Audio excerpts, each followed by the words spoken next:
post election unrest tuliokuwa nayo sasa hivi, sisi kama waandishi wa Kiislamu, kitu gani kimekuwa ni kizito sana kukiripoti? Yani lipi limekuwa umeliona kwamba ni jambo zito gumu kuripoti katika chombo chako? Tunafanya isa dialogue, ni mazungumzo baina yetu sisi. Nani ambaye anaweza kusema katika chombo chake anaona kwamba hili lilikuwa ni zito mno, anashindwa kuliripoti? Hakuna hata mmoja. Kwa hiyo kila kitu kilikuwa ni rahisi, ama hamkuripoti kabisa.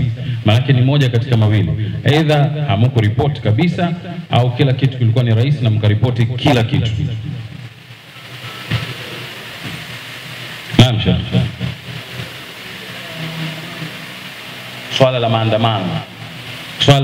Usikae, lilikuwa gumu kwa sababu gani?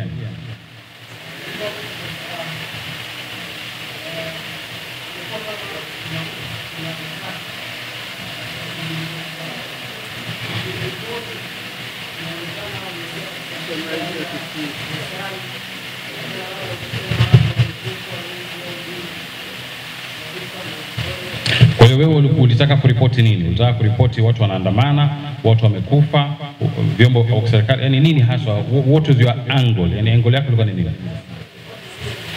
Wewe kama chombo cha habari, angle yako ilikuwa ni nini? Ila wewe unasema mimi hii ndio natoka nayo.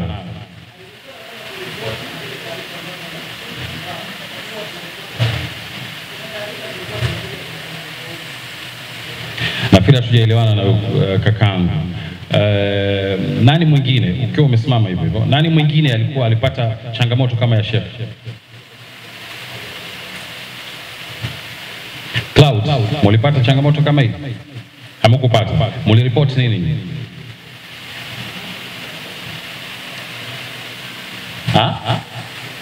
Maandamano, kwenye the same issue ya maandamano, muliripoti nini? Hamkuripoti kabisa, sio? Nyinyi hamko na interest na maandamano kabisa. Kwa hiyo Sheikh, wewe ulikuwa na interest na maandamano, lakini ukaingia katika dilemma, hujui ripoti kitu gani, sio? Huku report sio, baadaye ukaacha. Katika mazungumzo ya mwenyekiti hapa alizungumzia hubul alwatan, mapenzi ya nchi yako, patriotism, uzalendo na vitu kama hivyo.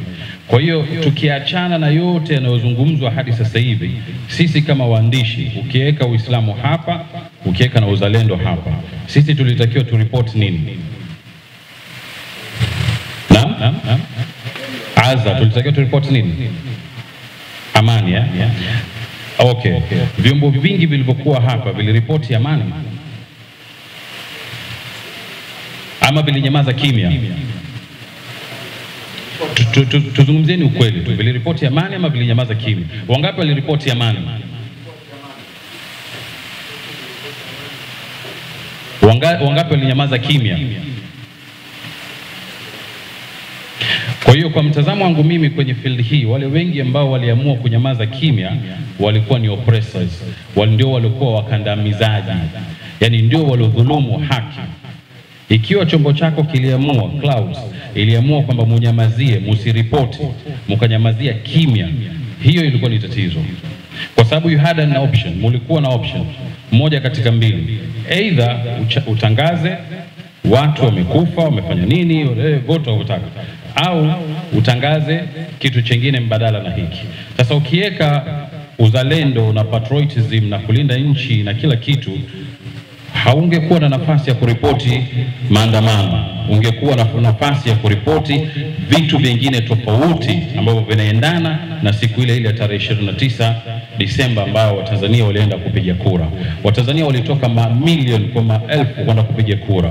Kwa hiyo kama uliamua kunyamaza kimya, pia huku tutendea haki kama taifa. Yani ulitakiwa uwe very adamant na utoke uende ukaripoti ile story. Kwenda kuripoti maandamano, nafikiri tulimekuwa na vikao vingi, wale ambao wamekuwa wakihudhuria vikao kwa kiitishwa na Habari Maelezo, TCRA, wizara na wadau wengine wengi, jeshi la polisi, tulikuwa na vingi sana. Tukitoa mifano ya nchi jirani, kwa mfano Kenya 2007-2008 walipoingia katika machafuko ya baada ya uchaguzi, waliamua wao wenyewe. Kinachotokea hapa kilitokea Kenya pia. Sisi tunakumbuka hivyo. waliamua wao wenyewe kusema hapana, hapa imetosha. Kwa hiyo kukawa hakuna matangazo ya moja kwa moja katika maandamano wala nini. Watu wote nyumbani wakawa wanapata tulizo la moyo kuoneshwa vitu vingine tofauti, lakini vinavyohusisha siku ile. Sasa kama Waislamu, ibada, sisi uandishi ni ibada. Jiangalie wewe mwenyewe, sikuhukumu, lakini jiangalie wewe mwenyewe tarehe 29 Disemba ulifanya ibada yako sahihi? Hilo la kwanza. Lakini la pili, kuna narrative inayozungumzwa sasa hivi na international media ambayo sisi kama Tanzania hatuna uwezo wa kugag international media kusema kwamba CNN, BBC, Al Jazeera na wengine wasifanye nini, wasireport hapa, si ndio? Lakini mimi nipo Morogoro, nimeona story imeandikwa na CNN kwamba anasema moja ya mikoa iliyoungua, iliyoteketea, maandamano yalikuwa na vurugu ni Morogoro. Wakati mimi nipo Morogoro nakula mishikaki amani kabisa. Kwa hiyo kama wewe haukuwa na nafasi ya kuripoti amani iliyokuwa imetanda katika mikoa mingine, hauingii katika ibada aliyozungumza shekhe hapa. Uongo kweli jamani? Kwa sababu kinachotaka kuangaliwa sasa hivi kuna agenda, there is a narrative ambayo inaonyesha kwamba sasa hivi Tanzania hakuna hata hivi vikao. Yani hapa hivi sisi kuna bomu limepigwa pale, sio kuna kijana kachinjwa pale. Kweli uongo? International media. Tuko pamoja lakini? Tuko pamoja. Lakini nyinyi ambao watu, yani primarily mnawatolea habari zenu, mtu wa kwanza anayefikiwa na habari yako ni Mkenya, ni Mganda, ni Mrwanda, ni Msudan, ni nani? Wa kwanza ni nani?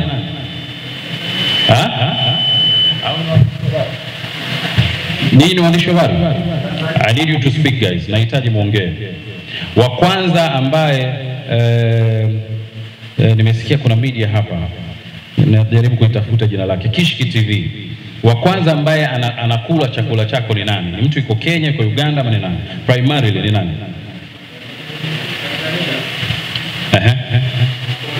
Ndiyo.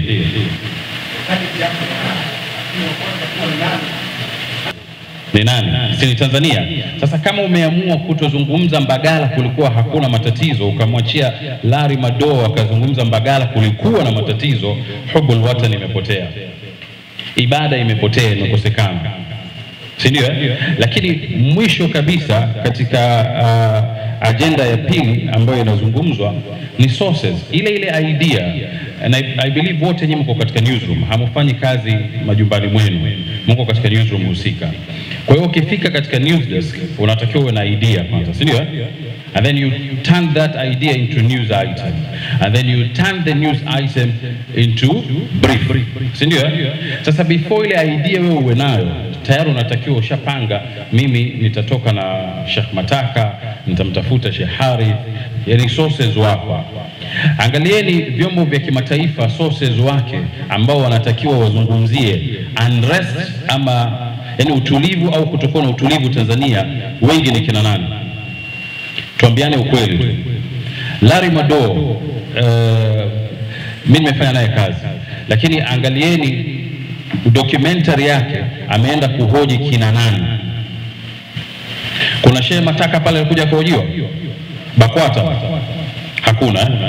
Haya, kuna kiongozi yoyote prominent, Professor Asad alihojiwa? Yani wale newsmakers waliohojiwa? Hakuna. So if you guys hamwezi kwenda kulifanya hilo, mkaangukia tu kutafuta likes na subscribers, then hatuna hiyo ibada. Tujisahau. Hatuko katika hiyo ibada kabisa. Very unfortunate, siku ya tarehe 29 Disemba vyombo vilikuwa viko live ama vinarusha matangazo ya uchaguzi, vilikuwa ni 4 tu kama nitakosea au 5. Ilikuwa ni TBC, ITV, Channel 10 na TV Iman peke yake. Lakini wengine wote wali shut down. Wali shut down either kwa kuogopa dilemma kama alivyosema Sheikh, kwa wakaingia katika dilemma, au wakawa labda, I'm just assuming, you'll correct me if I'm wrong, au wakaona kwamba kutangaza maandamano, kutangaza uharibifu ndio news na mimi sitaki kuitangaza, then bora nifanye nini? Ninyamaze. Wengi wakaingia katika hiyo. Ukweli uongo? What is the way forward? Kinachozungumzwa hivi sasa ni kwamba vijana generation Z wa Tanzania wanataka haki yao, Hapa hivi wote niliwaona walioitwa hapa, mashaallah, wote ni vijana, si ndio? Kwa hiyo wewe ni mmoja katika wale vijana ambao mnataka haki yenu, si ndio? Lakini the good side ni kwamba you are on this side, yani the end of speaking, yani wewe ndio katika mwisho kuandika ile haki na kuizungumza ile haki. Je, hii narrative hii kwa kila chombo tumeitengenezea structure? Sio, nimeeleka hapa sasa hivi yani. Nimeeleka. Sheikh, unatoka chombo gani? Umata sasa hivi wana structure ambayo inazungumzia vijana na hii haki wanaoidai. Ipo. Inasemaje?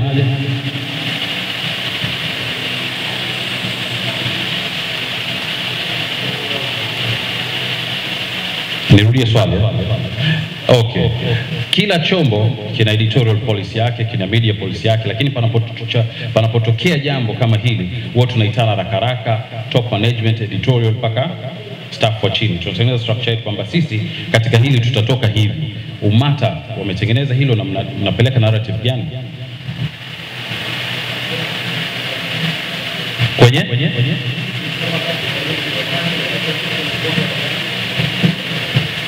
VPN, good. Lakini vipi mnasambaza amani vipi? Mna kipindi gani cha kusambaza amani?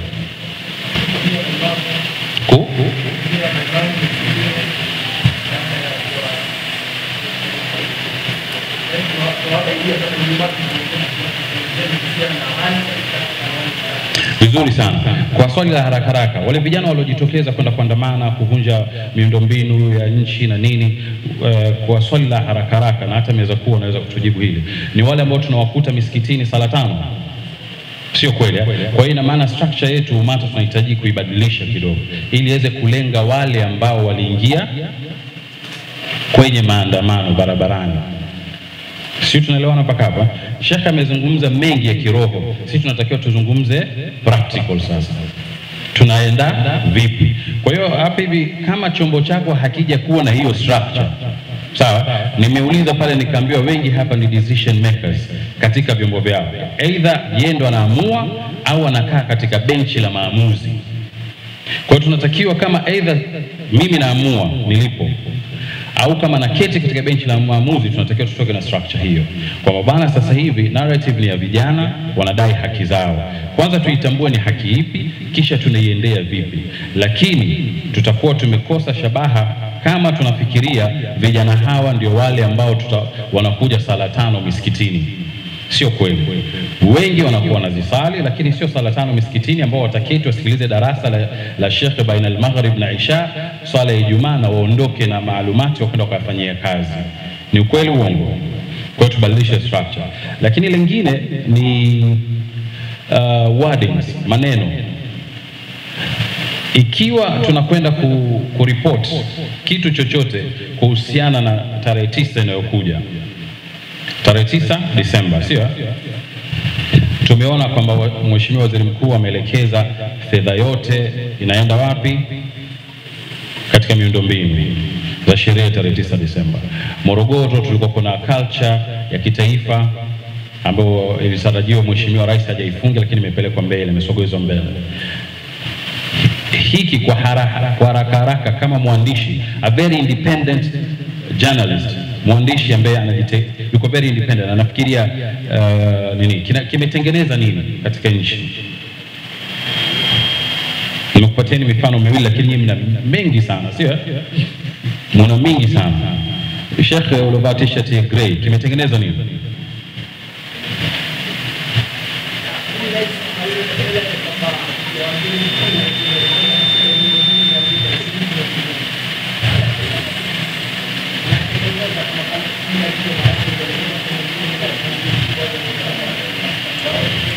Okay, mwingine huku madam kimetengeneza nini? Nimesikia kama kutoka Kiblatain Qur'an kimetengeneza nini? Huko kwenye radio, sio?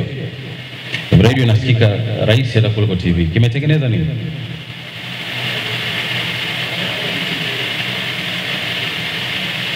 Bado hatujakaa vizuri. Mashi tusaidie.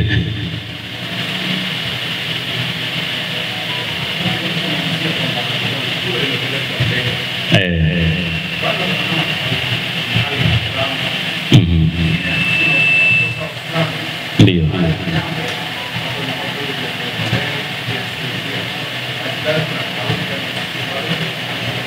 Asante. Ndio hivyo, kuna tension, kuna taharuki, kuna kitu ambacho hakipo sawa, si ndio hivyo?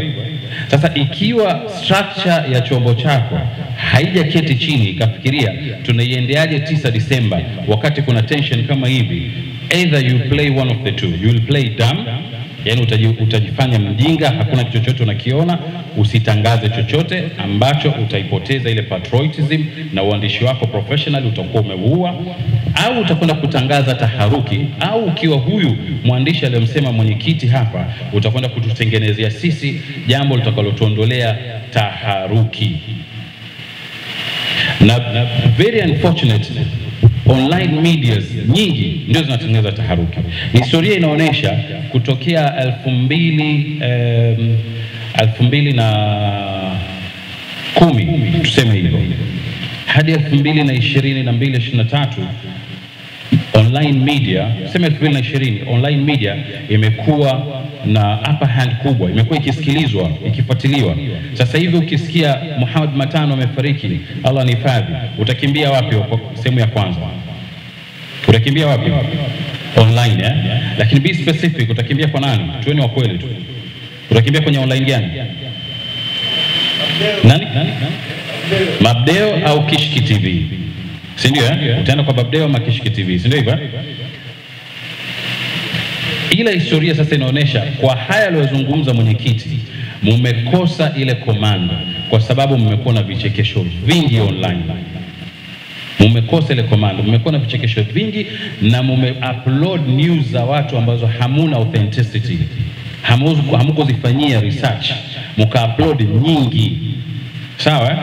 Ni kweli tulitaka kidogo tutulizwe nafsi zetu, lakini Rais Samia mumemrusha sana, yani ile wimbo ile hakutakuwa na nywi, mumeirusha sana kiasi cha kwamba mukaidivert, mukasahau ni kiongozi wa nchi, mukasahau ni mamake mtu, mukasahau ni mwanamke wa Kiislamu anatakiwa heshimike, mukasahau vitu vingi, mukaenda kumfanya joke of the day. Wallahi hii ningekuwa ni uwezo wangu, mimi ndio nina mamlaka hiyo, kila mtu alirusha ile angefungiwa. Kwa sababu huu ni usamani kutumia lugha kali mwenyekiti, lakini unaonesha kwamba ni ujinga wa hali ya juu, au ni mtu ambaye anafanya kazi pasina kuwa na profession ya hii kazi. Ndio maana tukaanza mara kwanza kuuliza, je, kila mmoja wetu hapa ndani ana JAB? Are you verified, certified? Unajua ni kitu gani unafanya? Au tutakuwa tunazungumza hapa kala Allah kala Rasul kama alivyozungumza Sheikh kisha tuondoke, lakini the technical part of it tusizungumze. Kwa hiyo imeanza kupunguza na watu wengi wameenda mainstream media. Ukifanya research yako utaikuta, hata wewe mwenyewe tu jaribu uangalie. Ukija katika print ndio balaa kabisa. Ukija katika print ndio shida, kama anavyosema Sheikh hapa hivi. Kinaanza, namtolea mfano tu kwa sababu na mudu, lakini kinaanza wanatuandikia print headline tofauti na kile kilichokuwa ndani. Ipo gazeti moja bila kuitaja jina, lakini lilipotajwa baraza la mawaziri wakawa wanasema shoka limemkuta Bashe, tonani mwingine Bashungwa na nani, mama cheki nao. Kipindi kama hiki unatengeneza tension ama utengenezi tension? Unatengeneza tension. Kwa hiyo sisi kama Waislamu tunatakiwa kwanza tuweke Uislamu wetu mbele. Nashukuru Mwenyezi Mungu, mwenyekiti amenirahisishia, sitakuwa na mengi ya kuzungumza kwa sababu ametembea katika huo Uislamu na vitu kama hivi. Mahali ambapo kwamba mimi nataka tukazungumze zaidi ni the professional part of it. Ikiwa kakangu, ndugu yangu, dadangu kwa hapa na haujui chochote katika media, katika hii industry, hauna elimu nayo, please. Lakini huku mbele tunapokwenda itakuwa ni shida. La mwisho ambalo nataka kulizungumzia ni kulinda heshima ya kiongozi. Nafikiri mashekhe wanatuzidi elimu zangu hapa kwamba kiongozi atakayekuwa ashachaguliwa kwamba ndio kiongozi wenu sasa hivi, hata akaja akakuchukulia na mali zako zote, kwa sababu huna tena uwezo wa kupambana naye, wewe unatakiwa ukae chini na uwe na busara katika kuifuata ile haki yako. Sasa hivi bila kupepesa macho, who is the target katika hii songo mbingo yote inaendelea? Boss unasema? Nani amesema rais yuko? Hebu mpigieni makofi jamani. Hiyo inawezekana. Msiwape posho. Na ni lazima tuwe na umimi ikifika sehemu. Tuwe na ubinafsi. Tuende na sisi kutetea wa kwetu. Yaani bila kupinga, bali bila kupepesa macho, bila kufanya chochote. Yeye amefanya mengi ambayo hao wanasema hajayafanya wanafaidika nao mpaka sasa hivi, sio? Kwa hiyo sisi tutumie kalamu zetu, tutumie radio, tutumie TV kwenda kuyazungumza aloyafanya mama. It all goes back to the structure. Inarudi katika structure ya chombo katika kipindi hiki. Na I'm ready kushare idea zangu na chombo chochote kikiwa kitatuhitaji kutengeneza hiyo structure katika kipindi hiki cha post election balance. Lazima tukae chini tuitengeneze. Mama Samia, vijana wanalalamika kwamba hakuna ajira, si ndio? Nani anaweza kuniambia mradi wa bwawa la Nyerere umetengeneza ajira ngapi? Nyingi ama chache? Mbona hatuzioni katika Kishki TV? Mbona hatuzioni? Unatoka media gani? Sorry? Bahrain. Inaoperatea Dar es Salaam. Bahrain. Tuambieni mmetoa political story gani kuhusiana na miradi ambayo anaifanya Mama Samia? Hamna. Mimi nimependa jibu lao. Very honest yani. Hatuna. Kwa hiyo inabidi tuwe na chachu hiyo. Twendeni tukayazungumze yale. Hatusemi ni amepatia katika mengi, lakini tujaribu kutengeneza narrative hiyo. Badala ya kuweka Mama Samia sio kutakuwa na nywinywi na nyipe mweke huko. Kwa nini tusitengeneze programs za kulenga vijana direct ambao zinaonyesha jinsi gani wamefaidika katika miradi mingi iliyofanywa na awamu ya sita? Tunaliweza ile matuwezi. Sisikii jamani. Mimi nafahamu waandishi wa habari wanakuwa na kiherehere sana cha kuzungumza. Sasa either mimi natisha, mnaniogopa, au amje kunywa chai, labda nkusa hapo hapa chai. Lakini waandishi wa habari wanatakiwa waongee. Linawezekana ama haliwezekani?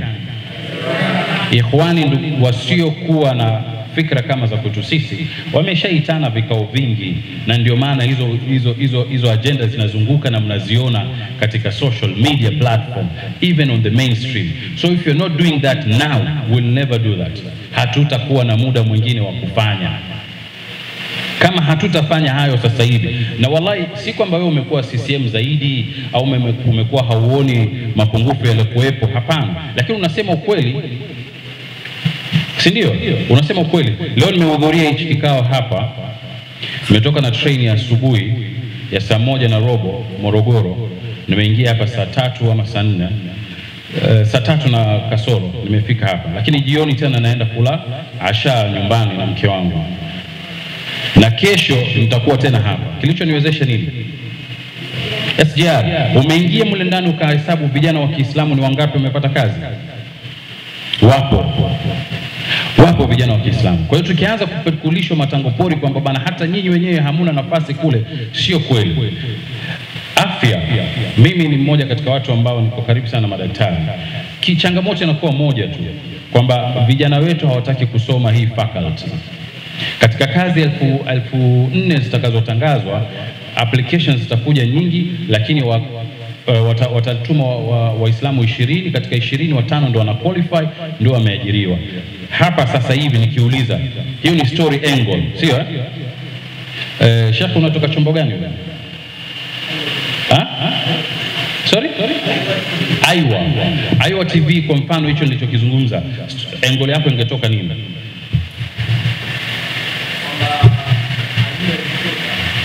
Ajira zimetangazwa, wameapply watu wengi, wanatakiwa watu 4,000, walio apply Waislamu ni watu 20 mfano, 5 tu ndio wamequalify, wamepata. Wewe ungetoa nini? Yeah. Cha kwanza ningejaribu kubalance kwamba kusiwe na namna ambayo inaonekana kuna upendeleo ama kuna namna some sort of issue ya religialism hapo kwenye hizo ajira ambazo zimetolewa. Sawa. Lakini kwanza ningejaribu kutafiti kwamba kama wale 5 ni Waislamu ndio wamepata, basi wale 20 ni non-Muslims wamepata. Yeah, kwa hiyo nafikiri ningetoa elimu zaidi kwa vijana wa Kiislamu wenzangu ambao wanaweza kuhusiana na hilo, kwamba pengine labda isitengeneze taharuki kwao kwamba kwa nini Waislamu 5 alafu wengine 15 wamepata ambao non-Muslims. Okay, the back of the story was Waislamu wameitupa faculty ya medicine. Yani hiyo ndio kwa benchmark. Kwa hiyo matokeo yake nafasi 4,000 wamepata watu 5. Kwa hiyo kama ingekuwa ni mimi ni wewe, story yangu ingeanzia kuhamasisha kwanza wale wakasome faculty ya medicine, ingetokea kule. Sawa? Yani ningepeleka vice versa, sio invert. Ningepeleka vice versa. Kwa hiyo ingeenda hivi. Wakaanza kuanzia kule. Kisha tukasherehekea na wale 5 tuliowapata baada ya kwamba wamepatikana 20 waliokuwa na audacity ya kufanya nini? Ya kuapply. Ingawaje 1000 waliokwenda kule. Lakini nyuma ya akili yangu ninacho hicho, sitaki kukipoteza. Ulinipiga kofi miaka 4 iliyopita. Nakumbuka. Si ndio? Kwa hiyo nitalipiza mimi kwa watu wangu kuwaingiza kwa wingi. For the first time tunasherehekea na linawauma sana kwamba katika nafasi ya elimu ni Muislamu. For the first time. Lakini vijana nyinyi wa habari hapa, je, mshawahi kukaa naye chini yule mtu mkamfanyia interview? Okay, mkawa publish yani? Nafikiri kwa kipindi hichi kumekuwa na woga kwa waandishi wengi kuweza kutoa habari kwa sababu ya kuhofia pengine labda utakuwa unaonekana uko side fulani. Lakini kuna namna nafikiri inaweza kuwa nzuri. Mpaka sasa hivi mimi kwa upande wangu ni media ya Aiwa, hatujawafuata vijana wa Kiislamu na kuwaambia kuhusiana na potentiality ambazo zipo kwenye serikali. Sawa, na namna gani ambavyo wanaweza kuziapproach, of which ni kitu ambacho kinatakiwa kifanyike ili wajue potential ambazo zipo kwenye serikali na wajue namna gani wanaweza kuziaccess hizo potential. Asante. Kwa kumalizia, historia ya Gaza na vita vya Palestina kidogo madam. Naam, sorry. Mike iko kule, mimi nimepewa dakika 5.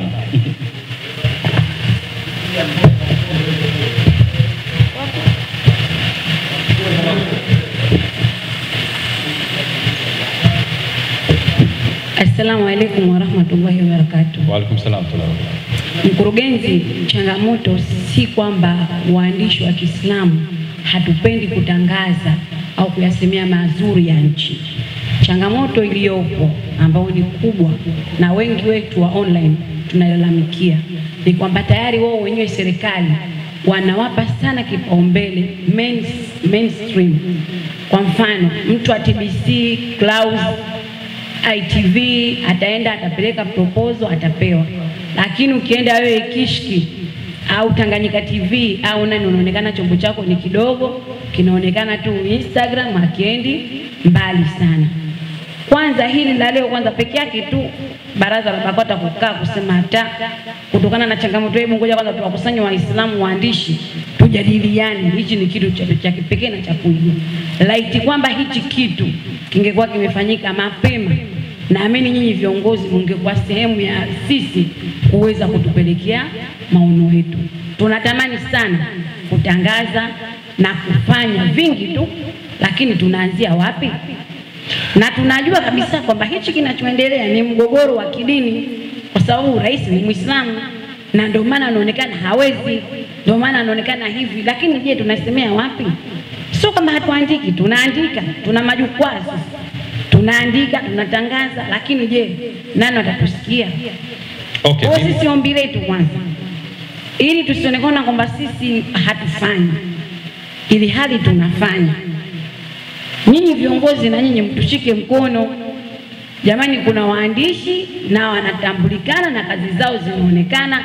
Hebu wekezeni nyinyi kwa viongozi wetu, nyinyi Waislamu, tuonekane na sisi tunachokifanya ni hiki. Tusionekane tu sisi vyombo vyetu ni vya mawaidha, misikiti ya BAKWATA, kwenye mauti, mashindano ya Qur'ani, ndio thamani yetu inapoonekana.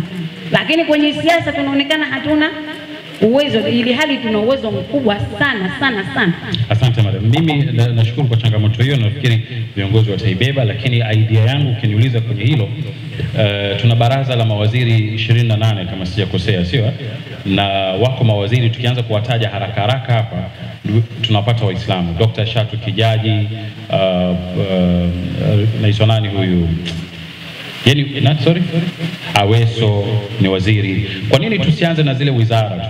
Yani mimi kama mkurugenzi wa Iman Media, ukija ukiniambia unataka kunifanyia profiling, mimi nitashukuru sana. Yani mimi nikisikia tu kuna mtu anataka kunifanya profiling, mimi achana na doketi yangu, kwa sababu najua itakaa mahali kwa miaka na miaka. So labda proposal zetu tuzibadilishe sasa, zisiende katika, unajua proposal sasa zingine unaweza kuiandika, mimi nikaiangalia kwamba huyu anachokiangalia hapa hakina benefit kwangu zaidi ya mimi nimpatie hela aende akafanye jambo. So hata proposal writing tunazozipeleka wizarani zikae tofauti. Sawa, hilo la kwanza. Lakini la pili, ambalo nalo pia ni changamoto kubwa, Ayo TV, Ayo Media ama Ayo TV ina subscribers wengi kuliko sisi wote hapa ndani. Uongo? Si ndio? Ushawahi kukaa chini ukafikiria kwa nini amekuwa yeye, kila waziri anamfuata yeye pale, kila idara inamfuata yeye, tunataka kufanya jambo fulani, tunataka kufanya hiki, tunafanya hiki. Ushawahi kufikiria? That's a homework, take home, mwende mkaliangalie, tusiingie sana katika biashara ya mtu. Lakini sisi kama Waislamu tunayo priority kubwa sana katika hii serikali, na don't quote me wrong kwamba tuseme kwamba ni kipindi cha siasa. Hapana. Online media za Waislamu katika economy hatupo. Nani ambaye kwamba sasa hivi ameitangaza sukuk? Maybe hata wenu mnaisikia hilo jina leo. Nani anafanya Islamic financing? Ana vipindi vya Islamic financing, wamejaa wengi. Sheikh ni mtaalamu. Nani amemfuata akamwambia Sheikh, tunataka tuwe na kipindi na wewe? Lakini kuna yule mdada yule sijui analipwa 5,000 kwa kupiga misamba. Tukiingia kwenye media zetu tutakutana naye. Tuanze ku Google sasa hivi hapa YouTube moja baada ya nyingine na ni za Kiislamu, tutakutana na vituko kama hivyo. Kwa hiyo kuna priority sisi wenyewe hatujajiwekea vizuri. Kwa kumalizia, nataka nimalizie na kisa cha Gaza. Gaza wanaouawa sana ni kina nani? Waislamu wa Palestina, sio? Lakini media zote zinaonesha, sio? Ile siku tuchukue mfano wa Hamas wakitoka wakishambulia mahali wakiwaua Waisraeli 10 ama 20. Hiyo story itarun kwa miezi mingapi ama kwa siku ngapi? Sorry? Wengine hawatorusha, lakini watakaoirusha watairusha kwa miaka, ages, yani itazunguka hivi. Sawa? Kwa hiyo tunaweza tukasema ndani ya structure yetu sisi hatutaonesha Hamas akimpiga Muisraeli, lakini tutaonesha Israeli akimpiga Hamas, ili tuwaoneshe Waislamu kitu gani kinachotendeka kule. Na hivyo la mwisho tunaelekea 9 Disemba, serikali kwa ujumla na Baraza Kuu la Waislamu Tanzania linawategemea ama linatutegemea sisi ku cool down the tension, kuiweka chini tension ambayo iliyopo kwamba bana kutakuwa hivi. Kuna watu ni wagonjwa, wana visukari, wana pressure, wana nini. Haya mambo Watanzania hatuja kuwa nayo. Kuna genocide zimetokea Kenya, zimetokea Rwanda, Burundi. Hatutaki kufika huko. Sawa? Tusi entertain hizo vitu katika media house zetu. Tuwe very steadfast, tufanye kazi zetu professionally, lakini above all kwa imani ya Uislamu, kwamba bana hii tuchukue kauli aliyotoka nao mwenyekiti kwamba kazi yetu ni ibada. Nasema tena, niko tayari kwa ruksa ya meza kuu, kama kuna chombo chochote kinahitaji tufanye structure ya hizi siku zilizobakia after post election balance, tuko tayari sisi kama Iman Media kutoa ushirikiano kwenye hilo. Asante sana.